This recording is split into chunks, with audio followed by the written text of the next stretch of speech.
Selamat datang di musim yang baru.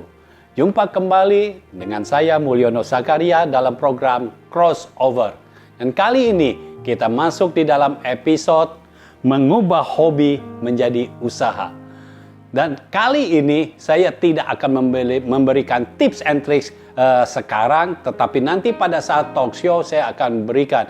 Karena ini adalah contoh kasus yang real di mana ada seorang anak muda yang memiliki hobi dan setelah bicara-bicara dengan saya, maka hobinya bisa diubahkan menjadi usaha.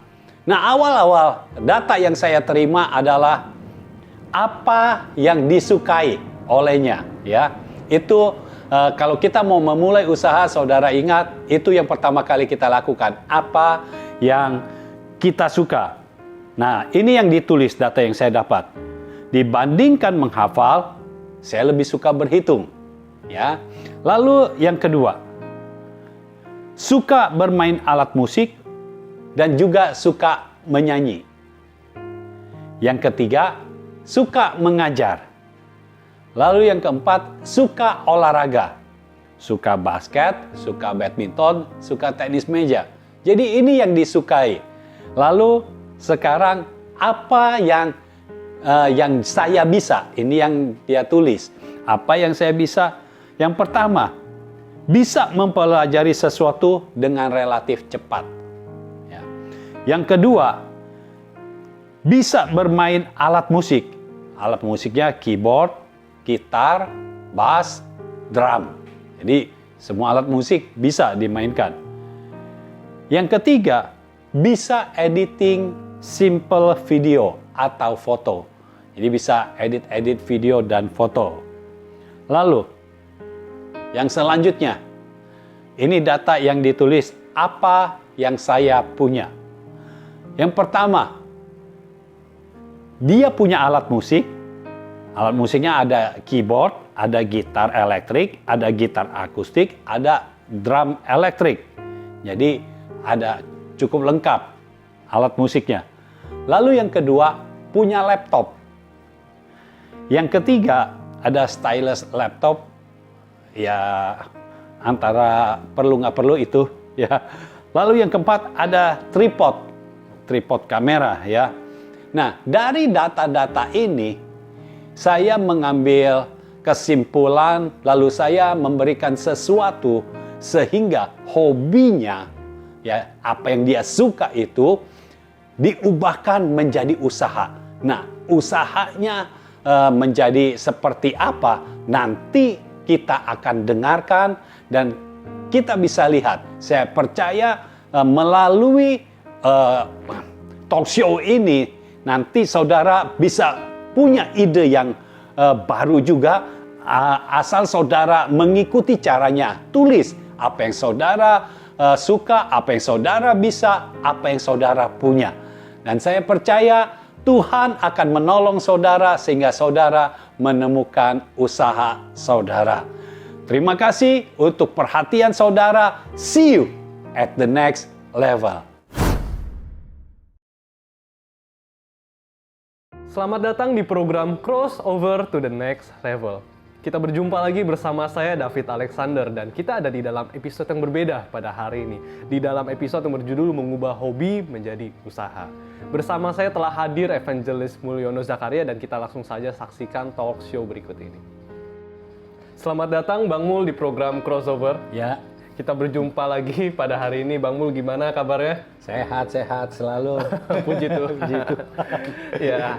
Hari ini kita ada di dalam episode terbaru kita dan kita ada sesuatu yang berbeda pada hari ini ya. Kita akan melakukan studi kasus dan secara khusus ini adalah pengalaman saya sendiri gitu ya. Bagaimana mengubah hobi menjadi usaha. Nah, saya mau langsung tanya aja nih Bang Mul. Kan dari apa yang saya suka, apa yang saya bisa, apa yang saya punya, itu kan ada beberapa potensi usaha. Nah, apakah perlu dicoba-coba semua, apa langsung aja nih ambil yang paling meyakinkan gitu? Nah, yang pasti yang kita lihat sebelum kita lihat apa yang kita suka, apa yang kita bisa, apa yang kita punya, kita lihat dulu tuntunan Tuhannya kemana, gitu. Ya. Jadi kita nggak buang-buang waktu untuk uji coba semuanya. Iya. Nah, tuntunan Tuhannya di mana? Lalu kalau kita lihat jalan yang terbuka, nah di situ kita masuk. Nah, dari apa yang kamu tulis ya, apa yang suka gitu ya, apa yang bisa, apa yang punya. Nah, semuanya saya melihat dari 3 ini yang paling meyakinkan adalah musik. Ya. Iya. Jadi udah bisa, suka juga, punya juga. Jadi ini yang paling bisa. Dan kalau suka artinya ini kan hobi. Iya. Kalau hobi kan pasti nggak berat. Iya. Nah, kenapa saya melihatnya langsung, oh ini nih yang musik. Pertama karena soal kamunya masih kuliah. Jadi otomatis di dalam hati saya berpikir tidak boleh ada usaha yang menghalangi pendidikan kamu. Iya. Nah, usaha yang tidak menghalangi pendidikan kamu adalah usaha yang kamu suka. Iya. Jadi kamu nggak berat jalaninnya. Iya. Ya. Kalau misalnya saya minta kamu nggak tahu bisa masak apa enggak. Misalnya saya minta, oh kamu coba aja masak apa nasi goreng, karena kamu suka nasi goreng kan. Iya. Tapi suka kan belum tentu bisa bikin. Iya. Kamu bikin nasi goreng, terus kamu udah coba, terus berat kan kayaknya. Namanya orang nggak biasa masak, terus mesti masak. Nah kalau berat itu nanti pengaruh ke pendidikan kamu. Iya. Gitu. Iya. Jadi makanya saya lihat, oh dari semuanya ini musik ini yang paling pas gitu. Udah nggak Iya. usah pusing-pusing lagi, mesti coba yang lainnya lagi, karena dari 3 hal yang ditanya itu, 3-tiganya itu memungkinkan untuk memulai. Iya. Ya. Iya. Dan tuntunan Tuhannya ada nggak di situ? Ada. Adanya bagaimana? Karena beberapa kali kamu pernah ikut perlombaan. Iya. Ya, beberapa kali ikut perlombaan, terus menang, kebaikan menang ya. Yang Iya. single kebaikan menang ya, Pernah yang menang. solo ya, yang solo kebaikan menang. Nah, artinya kan ini ada jalan Tuhan, ada tuntunan Tuhan ke situ. Karena Iya. kamu istilahnya pernah masuk ke usaha ini gitu, Iya. pernah masuk. Jadi makanya saya minta kamu coba yang musik ini kamu buka les, tapi bukan karena mau cari keuntungan, tetapi supaya orang yang lain, itu kan yang pertama saya bicara sama kamu, Iya. orang yang lain yang ada di rumah nggak tahu mau ngapain dan kayaknya mau belajar musik, jadi tersalurkan. Iya. Jadi mereka bisa belajar, lalu mereka bisa main musik. Waktu mereka bisa main musik, hidup kamu berdampak. Iya. Nah, itu kan tujuan kita berusaha sebenarnya. Iya. Bukan semata-mata cari keuntungan, bukan semata-mata kita mendapatkan uang, tetapi kita berdampak. Iya. Nah, setelah saya minta kamu buka les gitu, hasilnya bagaimana? Waktu pertama buka sih ya udah langsung ada yang daftar gitu ya. Nah, itu. Ada 4 orang gitu. Artinya itu jelas tuntunan Tuhannya. Iya. Karena mungkin kamu nggak dikenal kan? Yang Belum dikenal. Mungkin nanti 5-10 tahun lagi jadi terkenal. Amin. Ya. Belum dikenal, tetapi kok bisa langsung ada yang mau? Iya. Itu tuntunan Tuhan. Jadi kita bisa lihat di situ, oh itu ada jejak kaki Tuhan. Iya. Ya. Lalu buka lesnya bagaimana? Kan dengan mudah saja, kamu cuma buat brosur aja kayaknya ya waktu itu. Cuma buat brosur, langsung pada daftar. Langsung mau coba. Yang bingungnya, mereka yang daftar belum tentu tahu kamu itu ahli apa enggak. Ya, mungkin ada yang tahu, tapi nggak tahu persis gitu. Tapi kok mau gitu. Nah, itulah tuntunan Tuhan. saya kasih ayatnya yang Mazmur 127 dulu saya pernah bacakan, ya. Jikalau bukan Tuhan yang membangun rumah, sia-sialah usaha orang yang membangunnya. Jikalau bukan Tuhan yang mengawal kota, sia-sialah pengawal berjaga-jaga. Artinya gini, sia-sia kita membangun usaha kita kalau bukan Tuhan yang memulainya. Iya. Ya.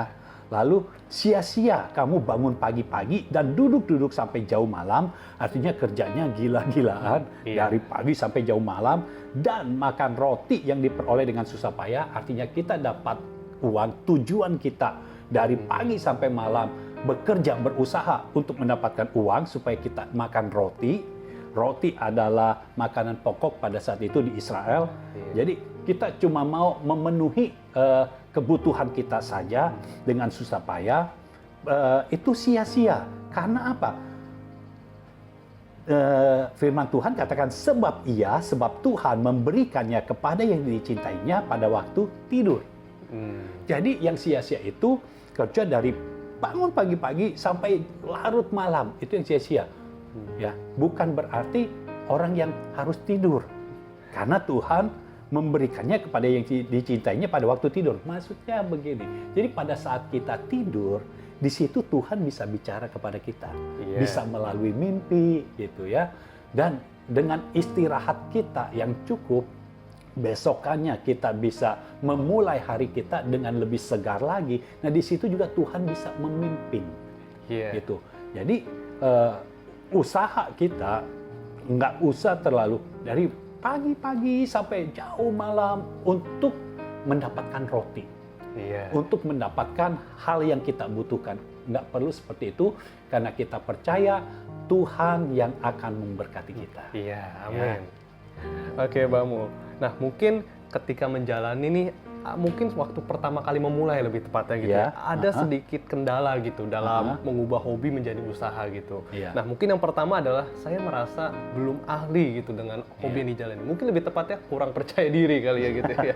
Dan ini mungkin kasus yang banyak orang alami juga gitu. Jago gambar tapi merasa kurang percaya diri gitu dengan hasilnya. Betul. Terus yang kedua juga dengan waktu gitu. Mungkin agak sulit mengatur waktu gitu. Nah, ini gimana nih Bang Mul? Yang pertama soal ahli. Ahli bagi orang yang sudah bisa main musik, artinya dia mesti lebih tinggi lagi. Tapi buat orang yang belum bisa main alat musik, kita bisa main alat musik, artinya kita sudah lumayan ahli. Betul, jadi ahli itu tergantung kita mengajar siapa. Ya, jadi jangan melihat dari sudut pandang kita sendiri. Kita coba lihat dari sudut pandang orang yang akan kita ajar. Ya, sama seperti guru SD mengajar matematika. Ya, buat anak-anak SD ini guru ini luar biasa, ahli. Tapi dia ngajar di kuliah. Lah buat orang kuliahan, kok saya kuliah masih diajarnya 1 tambah 1, 1 kali 3 gitu. Ini nggak ahli. Jadi tergantung siapa yang kita ajar. Nah, kalau soal percaya diri, memang seharusnya kita nggak usah terlalu percaya diri, tetapi kita harus percaya Tuhan.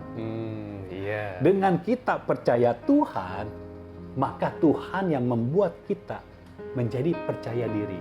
Jadi kepercayaan diri kita bukan bergantung kepada diri kita sendiri, tetapi bergantung kepada Tuhan.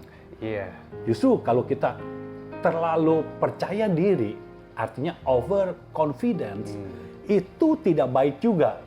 Karena orang yang over confidence nanti satu waktu dia terlalu berbangga, satu waktu dia akan kejeblos. Karena terlalu bangga dengan kebisaannya, dengan keahliannya. Nah, kita tetap mesti rendah hati, tapi kita juga tulus ketika kita melakukan usaha ini. Kita tulus, kita bukannya mau mengajar orang supaya kita terima uangnya, tetapi kita mau mengajar orang supaya mereka bisa. Sehingga, jadi tanpa disadari, kita bisa membuat orang memuji dan menyembah Tuhan.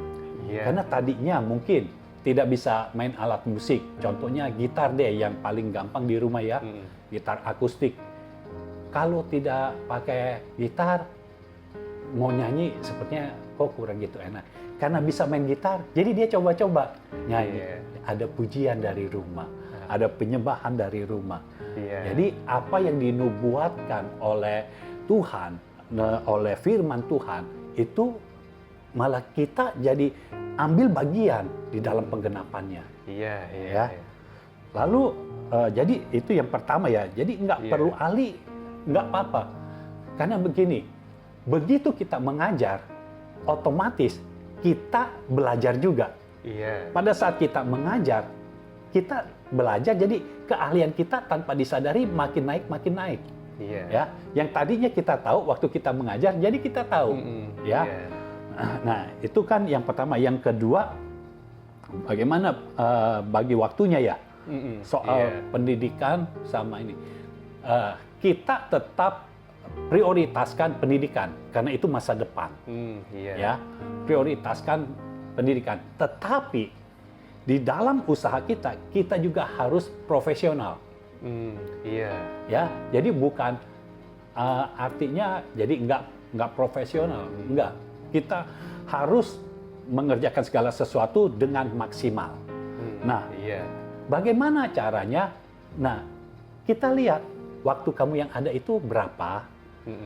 Dengan waktu yang ada, nah kamu buat kira-kira berapa orang yang bisa kamu ajar. Jadi Iya. bisa diatur seperti itu. Jadi kalau sudah 4 orang dan tidak bisa nambah lagi, ya sudah 4 orang saja. Iya. Jadi kalau ada yang mau les lagi, oh maaf sudah penuh, begitu. Iya. Karena itu kesanggupan kamu. Jadi tujuannya bukan untuk, kan kalau nambah lagi kan uangnya lebih banyak gitu, bukan itu iya, ya justru bukan, tujuannya gitu ya. bukan. Karena kalau tambah lagi, uangnya tambah banyak. Iya. Tapi pendidikan kamu jadi kacau, ini masa depan kamu nih masalahnya. Dengan uang yang bertambah, ya sebanyak-banyaknya ya, dibandingkan apa yang nanti kamu dapat setelah selesai pendidikan, itu jauh. Iya. Jadi prioritasnya tetap itu, tapi ini tetap profesional. Iya. Oke. Ya. Iya. Nah, mungkin yang selanjutnya juga bagaimana sih menentukan tarif yang tepat? Ini kan hobi ya, mungkin Iya. sulit nih menentukan tarif yang pasnya tuh gimana tuh? Iya, kalau tentukan tarif, karena ini bentuknya profesi atau jasa ya, iya. gitu. Kita bisa lihat harga pasar sebenarnya. Iya. Mungkin harga pasar itu berbeda-beda, Iya. karena tergantung lebih terkenal atau enggak, Iya. ya. Nah, kita cari yang ukurannya sama seperti kita. Jadi, ada nggak yang buka les, tapi sama seperti kita, yang private?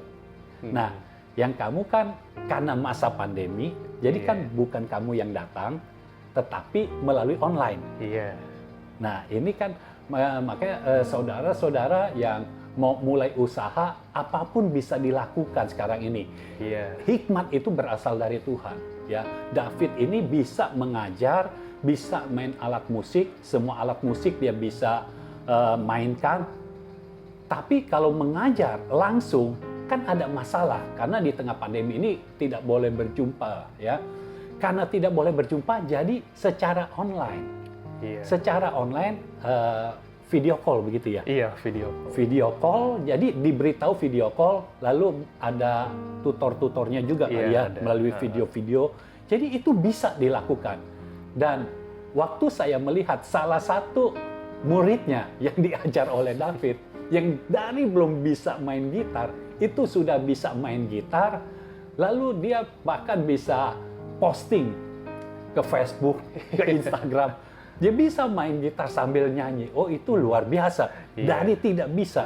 Iya. Ya, jadi itu sesuatu yang luar biasa. Nah, soal tarif kan kembali lagi kita lihat yang sudah memulai terlebih dahulu. Iya. Waktu itu kan kamu udah cari ketemu kan, karena Iya. pasti ketemu.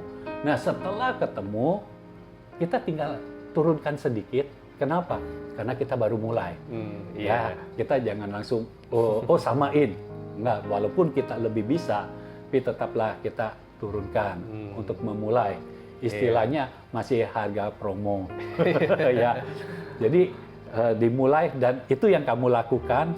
Itu sebabnya begitu buka, dari orang yang kenal sampai orang yang tidak kenal mau les sama kamu.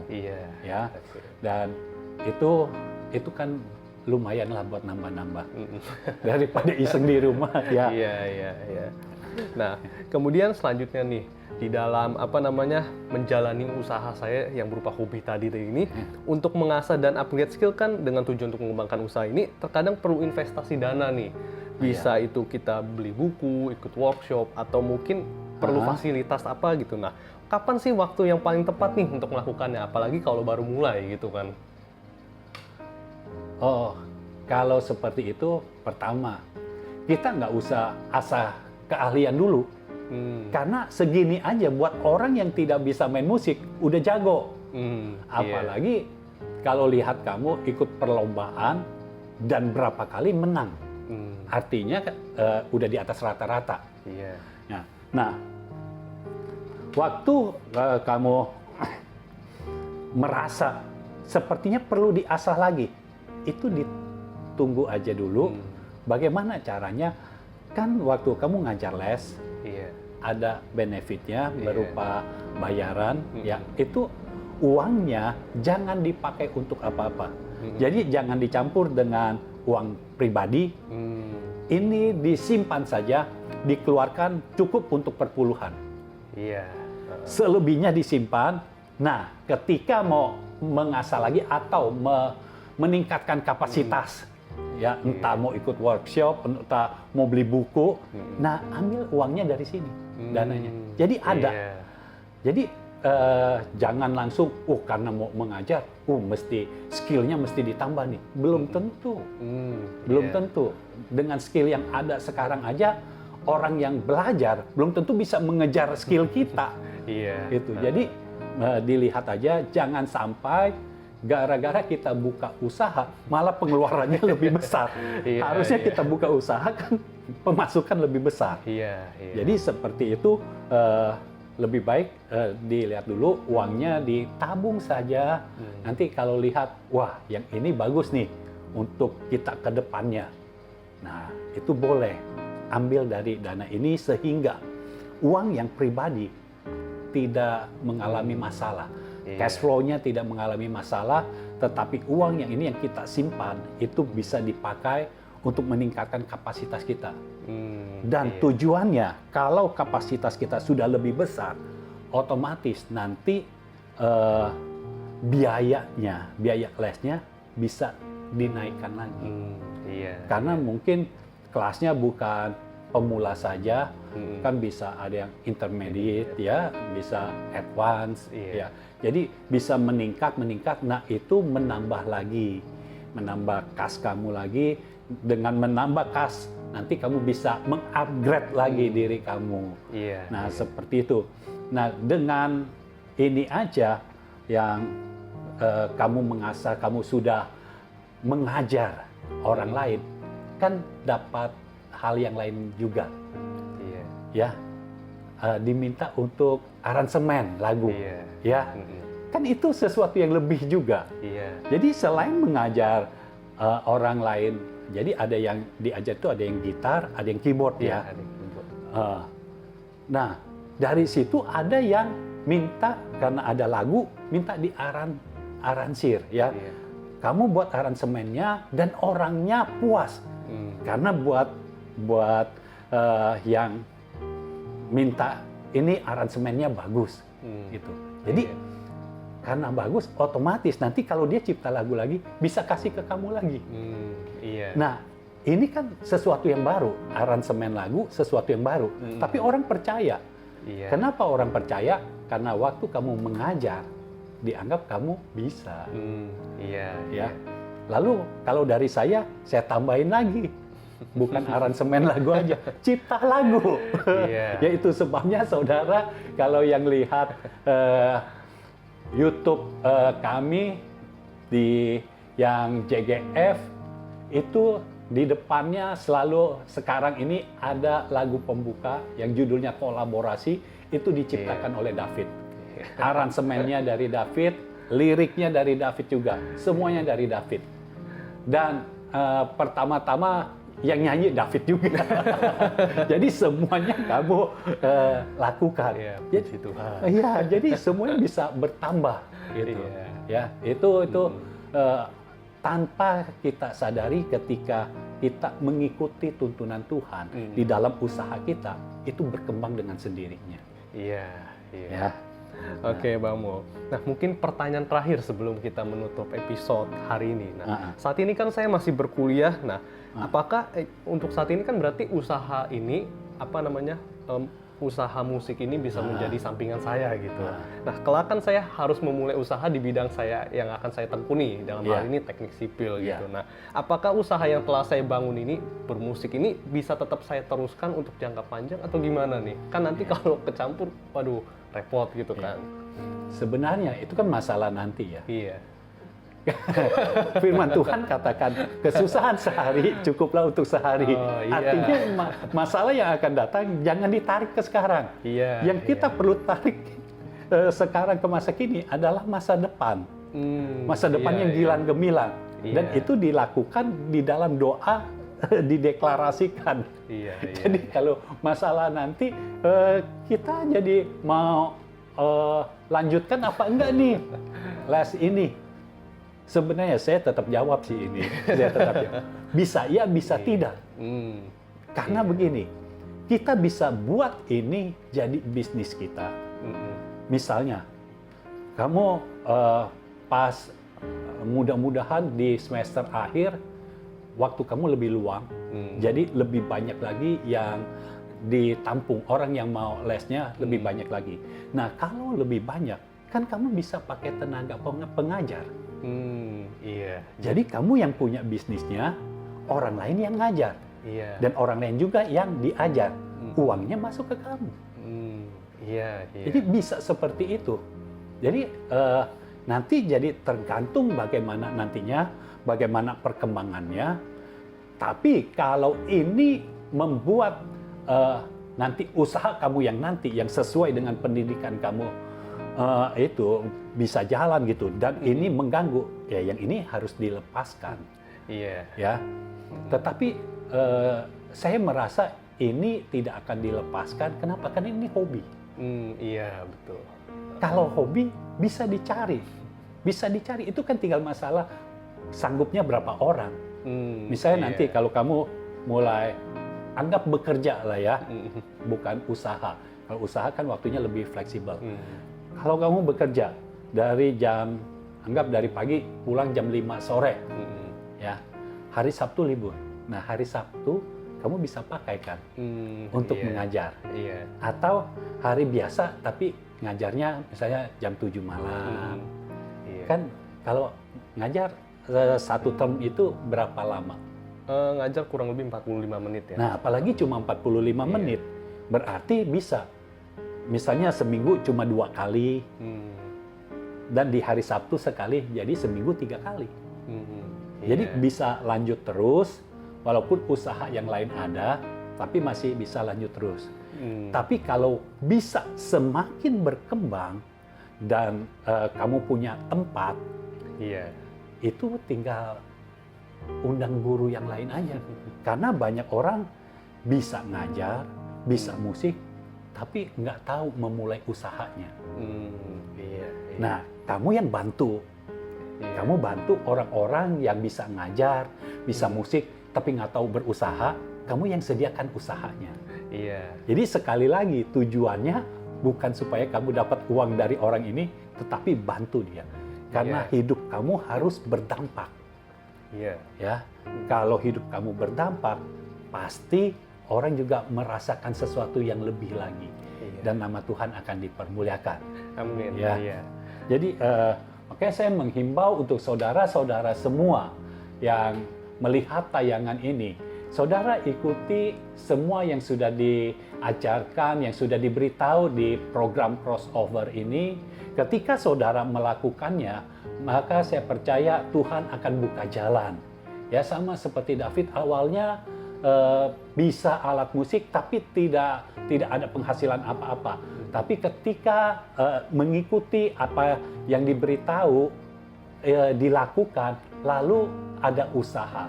Dan usahanya lebih berkembang lagi. Berkembang dalam arti kata bukan orangnya nambah karena waktunya masalah waktu, tetapi yang tadinya tidak bisa jadi bisa dilakukan. Aransemen lagu itu jadi bisa. Nah, saya percaya saudara kalau mengikuti, saudara bisa memulai usaha. Jangan menginginkan uang yang banyak dari usaha itu, tetapi kita lebih punya tujuan, hidup kita berdampak. Kalau hidup kita berdampak, kepercayaan kita karena Tuhan yang membuat kita berdampak bagi orang lain, maka Tuhan juga yang akan memberkati kita. Dan berkat kita tidak pernah akan tertukar dengan siapapun juga. Berkat yang sudah disediakan Tuhan bagi kita akan menjadi milik kita. Iya, haleluya. Oke Bang Mul, terima kasih untuk kehadiran pada episode hari ini. Saya sendiri sangat terberkati oleh episode hari ini dan saya yakin pemirsa di rumah juga akan merasa diberkati. Puji Tuhan. Puji Tuhan, terima kasih Bang Mul. Kita berjumpa di episode yang selanjutnya. Tuhan Yesus memberkati. Ya, Tuhan memberkati. Demikian episode hari ini. Biar melalui episode hari ini, pikiran saudara menjadi lebih terbuka dan saudara bisa mulai mengubah hobi saudara menjadi usaha. Program Crossover akan tayang setiap hari Selasa pukul 7 malam. Jangan lupa klik like dan subscribe channel YouTube Mulyono Zakaria. Jangan lupa juga klik loncengnya. Saudara bisa follow Instagram JGF Indonesia. Saya David Alexander, kita berjumpa di episode yang selanjutnya.